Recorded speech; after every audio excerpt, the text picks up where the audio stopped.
In today's video, we're going to be looking at the brand new Insta360 ACE Pro. I'm going to be comparing it against probably the most popular action camera, the GoPro Hero 12, showing you video comparisons, photo comparisons, and trying to decide which one of these action cameras you should get. Let's get into that video. So Insta360 have just launched a brand new ACE Pro action camera, and the main feature on here you'll see straight away is the rotating screen now on the top. We saw this on the Insta360 Go 3, and it's really handy if you're going to be vlogging, having this big screen on the top so you can see exactly what you're filming. It's also got the magnetic mount system as well from the Go 3, and we're going to go through those features in a second. If we look at the spec on both of these cameras, the ACE Pro has a slightly larger sensor. It has a 1/1.3 inch sensor, whereas the GoPro is a 1/1.9. Now, having a bigger sensor, it's going to allow more light in, which is always an advantage. It's also going to give you better dynamic range. The camera has also been co-engineered with Leica as well. Now, we all know Leica makes some really fantastic and expensive cameras, so having them involved on this is always going to be a good thing. The ACE Pro has an f2.6 fixed aperture, which is a 16mm lens. The GoPro is an f2.5 fixed aperture, 12mm, so pretty similar there. Now, both of these cameras are going to be good. It's 2023, none of these action cameras now are bad. So both have got fantastic stabilization, both in terms of video and photo quality, as you'll see, are good. Now, I'm not going to go through every single spec difference here. I'm going to be actually concentrating on the main features that you're going to be using on these action cameras. And one of the main reasons you're going to get any of these action cameras is for that video quality. Phones these days for video and photos are fantastic, but action cameras are still needed and really important for those times you don't want to risk your phone getting damaged. So you could be out cycling, you could be going on a beach, in water, action sports. This is where you're going to need an action camera. Now, the GoPro can film at 5.3K up to 60 FPS. The ACE Pro maxes out at 4K 120. Now, the difference on action cameras, because they've got small sensors between 5K and 4K, isn't really as noticeable. If you're watching this on a phone, you probably can't tell any difference. On a large monitor, really big screens, then you might be able to see a difference. But because they've got small sensors, it's not like the difference between 5K and 4K on a full frame sensor. So all of these video comparisons now you're seeing, I'm going to be filming at 5K 30 FPS on the GoPro and 4K 30 on the ACE Pro. The Insta360 ACE Pro also has active HDR. Now that will work up to 4K 30, and you can see in these video comparisons now that both cameras perform really well. However, I think the ACE Pro has more dynamic range and it's got better skin tones. I find the GoPro to be a little too sharp, a little bit fake. Doesn't really replicate what your eye is seeing in terms of real life. So this is using the built-in microphones of the Insta360 ACE Pro. What a place this is. It's like I've landed on Mars. I've never seen a place like this before. And now let's switch to the GoPro. So now on the GoPro, so again, built-in microphones. So both of these are going to be decent enough for be able to capture some content when you're out in crazy locations like this, getting wide angle shots, but also be able to capture good audio. Which audio do you think sounds best? So actual video quality wise, I think both are really good, but I think the ACE Pro has the advantage. Now, both these cameras allow you the option to record in either horizontal or vertical, but you don't have to hold the cameras like this as you're walking. On the GoPro, it has quite an unusual aspect ratio of 8:7, so this allows you to actually choose afterwards, do you want vertical or horizontal looking video? And on the Insta360, this has a dedicated what's called free frame video. Again, we saw this on the Insta360 Go 3. And you can record in horizontal mode, and then you can go afterwards on the Insta360 app and choose, do you want it to be vertical or horizontal? So it gives you that choice afterwards, so you're not just stuck in the frame rate you're filming. But the Insta360 also has this crazy AI feature as well.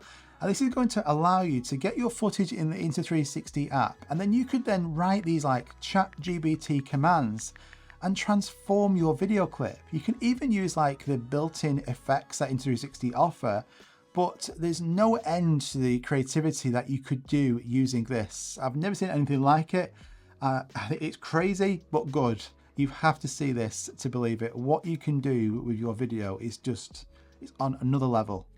The GoPro, you can't do that. On both these cameras, you can zoom in. On the GoPro Hero 12, it has a 1.4 times zoom. So go onto the screen and you can just swipe your finger up and it's going to zoom up to 1.4. That is a digital zoom, so it's basically just cropping in on that video. On the Insta360 ACE Pro, this has a feature called clarity zoom. So basically all you do is whatever you're filming, you just double tap the back of that screen and that's going to zoom in at 2 times. So you're going to get more focal length, but it's also not going to be cropping in. So the quality is just as good. It's quite remarkable how they're pulling this off. But you can see from these examples now that you're going to get more reach out of the Insta360 and also that quality is better as well. A great feature on these cameras is the slow motion. So 4K 120 on here, 4K 120 on the GoPro, both exactly the same. But if you look at these examples here in 4K 120 and 4K 60, I think the Insta360 has the edge. In terms of that dynamic range again and sharpness, it just looks a little bit better than that GoPro. Neither are bad, but if slow motion is important to you, if you're on a bike and you want to slow your footage down, you might be using it for running, capturing yourself, or just filming squirrels like in the examples here, then the 4K 120 is fantastic. It's not going to be a feature you're going to be using for really long amounts of time, but for short bursts, for like 20-30 seconds, then this is going to be fantastic. But I do think the Insta360 is the winner here. Now, action cameras and filming at night time, it's never normally a great match because they've got small sensors. The nighttime video is never going to be good. The GoPro Hero 12, it has no dedicated night video modes, so the nighttime video, as you'll see, isn't very good. The Insta360, it's better. It has a feature called pure video mode. It's like a low light mode. So what it does is when you're filming at low light, up to 4K 30, it's going to apply its own noise reduction and a bit of sharpening as well.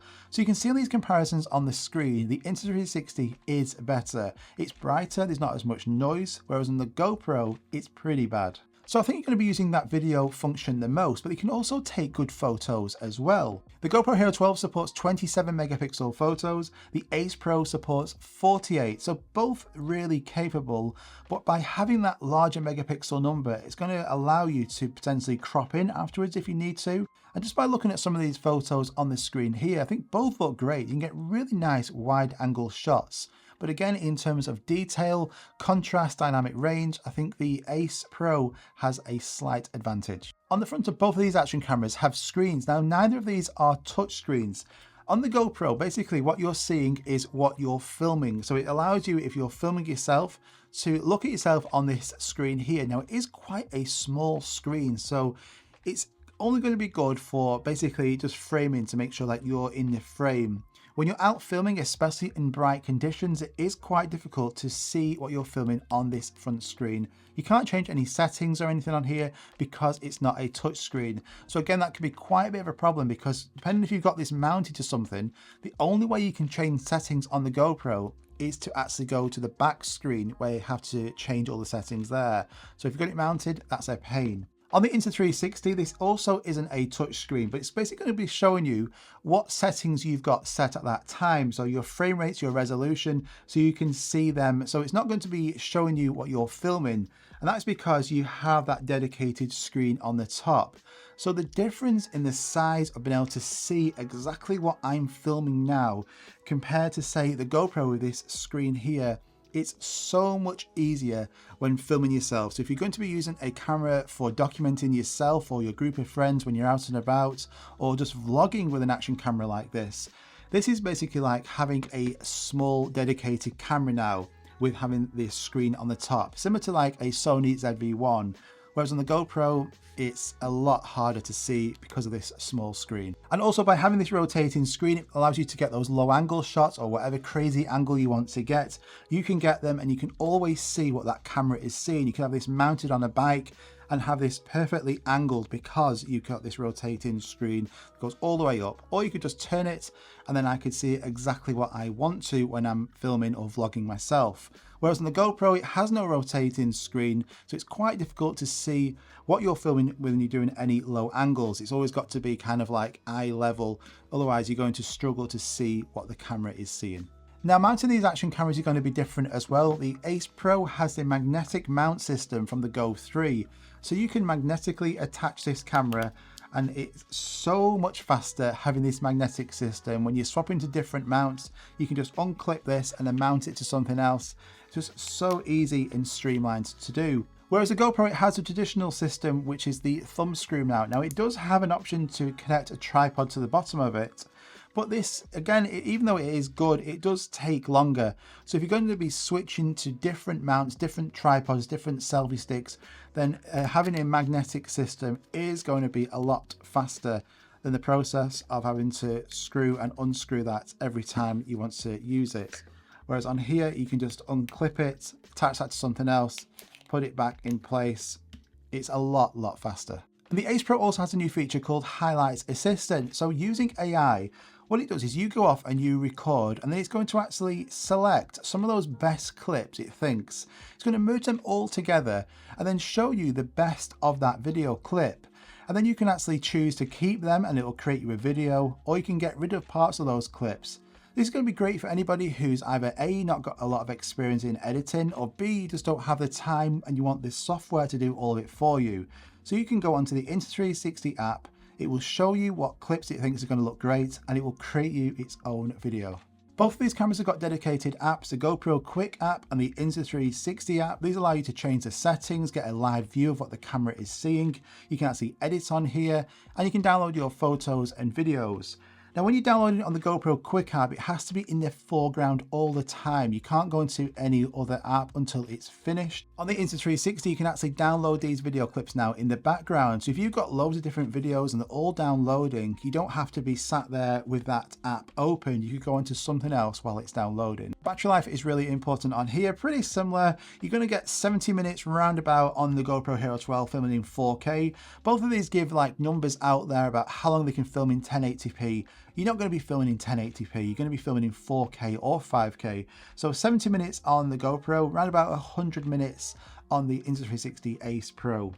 Now, the GoPro is notoriously, as you've seen from other videos, pretty bad at overheating. So I was filming in comparison these in about 30 degrees heat. I didn't have any overheating warning messages at all on the Insta360. I only had one. I was quite surprised. I had one on the GoPro. Now it didn't shut down, but it got really hot, and I think if I had filmed for a little bit more, it would have done.